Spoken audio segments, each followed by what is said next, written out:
So, you know, I've been here 1980, 42 years. And we're still trying to get lease. And so now that I'm in the top half for the fourth quarter, you know, before it was funny, but it's not funny now. But if you look now, you see the Ohia, still dying, eh? See, that's because I came. Before I come, the Ohia no market. But we as a human race, Kanakato, we bring people out when we come into the forest. I don't know if that's was under our shoes or as our Uhane Iloko that the tree react. But they said that was a COVID. COVID for the tree, rapid Ohia. All came up at the same time. So I think a lot of the oppressions that we're under from misinformed Hawaiian Homes staff and what they call Donald Trumpins. I don't know what, but if you know, I hope you get time and go show the Ohia market. They're dying. This one just started. Look at that, there two over there. Poor thing down over there, market. The Ohias, they're dying around me since I came in here. So only thing I can think is me. You know, and maybe my Ohane is bitter, having to deal with bureaucracy instead of, you know, just relaxing in this forest and enjoying the Alohaina. So when I married my wife, I went Hawaiian Home, sign up. But even then, I recognized that the department was possibly a go-to person for the state to acquire lands at basement bargain prices. And then since the Hawaiian was economically deficient, the department created regulations that not only regulated the land, but regulated the Kanaka's ability to merge with the earth, you know. And most of those was financial. Because when my grandfather came to Yokohama, and even when he went Panayava, no more water and electric. You know, they just came with hot and soul. Same like my village here, no more water and electric. You know, but here, by the end of this month, I'm gonna have the water set up, the hot water. You know, I was waiting for one cord from for the solar panel, and just came today. So, well, I would sign up Hawaiian Homes. I recognized that many people, how they got their house was from their parents, you know, and then or they had they was waiting a long time. So I decided that, and in those days was Kaho'olawe Ohana and get the land back and all that, go back to the Aina. So I was thinking that, geez, because the waiting list, well, it's supposed to be a mechanism to distribute the land equitably in a manner that has no more chaos, has order. You know, it became the waiting list became someplace to die. You're waiting for die on that list because you're not waiting for get land. Because you know, I just seen the news last night. The median house range now, I think, is $980,075. $980,000.75 is the median house range in Hawaii today.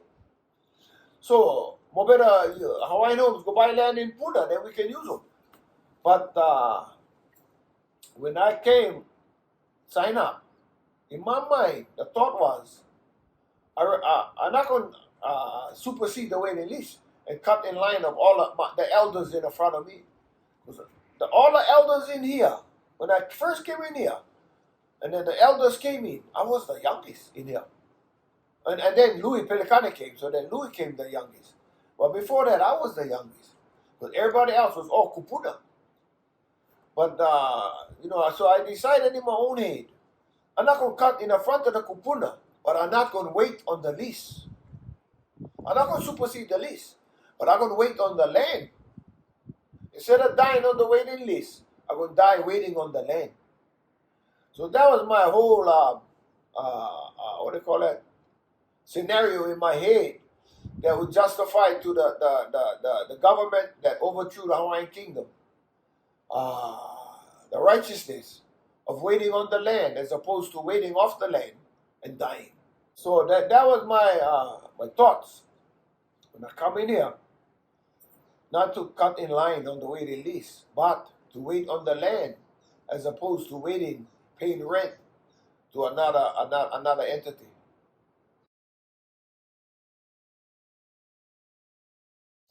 So while they are all inadvertently what do you call it, not civil servants, uh, they sticklers for their authority and the letter of the regulations. They don't play. They don't read through. So that's why I want to go talk next week to all of those authoritarians about how to create. See, because now we say in King's Landing, all the old people dead. What's coming in now is all the young druggies. They're across the street. I saw them the other week. But they're coming in here because they cannot make it out there. And there is no mechanism or land designation set aside for poor Kanakas. You gotta be a tax-paying Kanaka, like I said, or no matter when you're born, you'll be 49%. Because Hawaiian Home's not letting you on if you're poor. So before I die, I would really like to get this in land here, King's Landing, right here, Ainalani, for me and my kids for 99. Then create a scenario where we can designate the land and respect poverty. They don't respect poverty now. Poverty has no respect. Whatever it is, they're uneducated, they're lazy, they're druggy. That's not the point. The point is, their cocoa is 50%. And they should have a safe space to live in their tent. So that's the kind of, I hope I can create, because I've been talking this for years.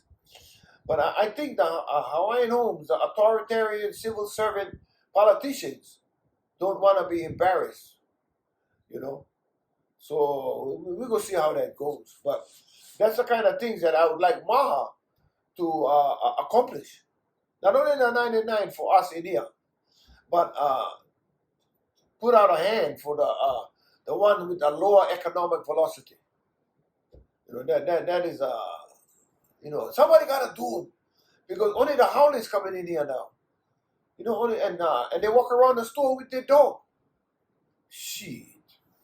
And then I look at them, they look at me, I look at them. That's not how we raise, but if the howler can walk in the store with the dog, how come the Hawaiian can live on the homestead with his tent? Excuse me, Heller.